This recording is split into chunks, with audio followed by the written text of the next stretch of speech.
আমাৰ সন্ধিয়াবেলা আমি আজি ঘৰত নথকা সময়ত 11:15 বজাত আমি ওলাই গ'লোঁ। 11:15 বজাৰ পিছত মোৰ ঘৰত তালা ভাঙি গড্ৰেজ ভাঙি সোণা বানা নিলে, কানি কাপোৰবিলাক পেলাই থৈ গৈছে। আপোনালোক ক'ত গৈছিলে? আমি গাঁৱলৈ গৈছিলোঁ, মোৰ ছোৱালীৰ ঘৰত। হয়, ঘৰত কেতিয়া উভতি আহিলে? 6:30 আহি ঘৰ পালোঁ। আহি কেনে কি দেখিলে? আহি কেনে দেখিলোঁ যে পিছফালৰ দৰ্জা খোলাই আছে, গ্ৰিলৰ দৰ্জা খোলাই আছে, চাৰি তালাটো নাই। তালা ভাঙি গ্ৰিলৰ দৰ্জাটো সোমাই মেইন দৰ্জাৰ হুক উঠাই পেলাইছে। উঠাই মেইন দৰ্জাটো সোমাই গোটেইকেইটা ঘৰতো সোমাই বিচনা পাতবিলাক দাঙি দিছে, গড্ৰেজ দুটা ভাঙি কানি কাপোৰবিলাক পেলাই দিছে আৰু সোণৰ বাকচো দাঙি লৈ গৈছে। সোণৰ বাকচটো দাঙি লৈ গ'ল। কিবা ধন আছিলে নেকি? পইচা নাই, পইচাখিনি মোৰ লগতে আছিল, পইচাখিনি মোৰ লগতে ন'লোঁ। সোণা বানাটোত এৰি গ'লোঁ। সোণা বানাটো গৰমত পিন্ধিব নোৱাৰি, বাকচটো এতিয়া চেইনাৰডাল আৰু সোণৰ খাৰু একযোৰ আছিল ভিতৰত, এইখিনি নিছে। তেতিয়া আপোনালোক যেতিয়া গৈছিলে ঘৰত কোনো নাছিলে? কোনো নাছিলে। তালা মাৰি দুজনে থাকে? দুজনে থাকে। ল'ৰা ছোৱালী আহিলে নহয়, সময়ত আহে যায়। আপোনালোকে নোহোৱাৰ সুযোগ লৈছে নেকি চোৰে? নোহোৱা মানুহ নাই, যেতিয়া নিলে মানুহ থাকিলেতো নিশ্চয় নিব নোৱাৰে, মানুহ নাই কাৰণে নিলে আৰু। এইখিনি কি ঠাই বুলি কয়? এইখিনি গেৰুৱা, হাজো গেৰুৱা।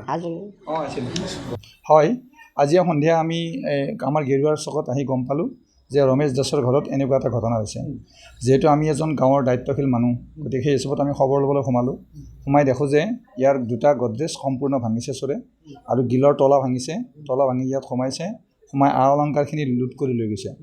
আৰু এনেকুৱা ধৰণৰ ঘটনা আমাৰ এই অঞ্চলত হৈ আছে এতিয়া। গতিকে আৰক্ষী সজাগ হ'বৰ হ'ল, আৰু এই চোৰৰ যিটো উপদ্ৰৱ, এই উপদ্ৰৱ আমি যিকোনো প্ৰকাৰেই ৰোধ কৰিব লাগিব। আমাৰ যিবিলাক গাঁৱত পহৰাৰ ব্যৱস্থা আছে, সেইবিলাকো এতিয়া নিয়মীয়া নহয়, এইবিলাক নিয়মীয়া কৰিব লাগে। এতিয়া গাঁওৰক্ষী বাহিনীটো নিয়মীয়া কৰিব লাগে। এইটো নিয়মীয়া কৰিলে আমাৰ কিছু অন্তত আমি চোৰৰ উপদ্ৰৱৰ পৰা ৰক্ষা হ'ব পাৰিম। আৰু আৰক্ষী ব্যৱস্থা লৈছে, কিন্তু ধৰক অঞ্চল অনুযায়ী হয়তো ব্যৱস্থাটো হোৱা নাই। আমাৰ ইয়াত এনেকুৱা ধৰণৰ ঘটনা ঘটিয়ে আছে। যোৱাবাৰো থিয়েটাৰৰ সময়ত আমাৰ এনেকুৱা এটা ঘটনা ঘটিছে। থিয়েটাৰ চাই থকা অৱস্থাত এঘৰ মানুহৰ সম্পূৰ্ণ লুট কৰি লৈ গৈছে। গতিকে এই ব্যৱস্থাবোৰ ৰোধ কৰিব লাগে। আজি অৱশ্যে আৰক্ষীয়ে খবৰ দিয়াৰ লগে লগে আহিছে, তেখেতসকলে তদন্ত কৰিলে, আৰু তদন্ত কৰাৰ পিছত তেখেতসকলে কি পায় চাব তেখেতসকলে।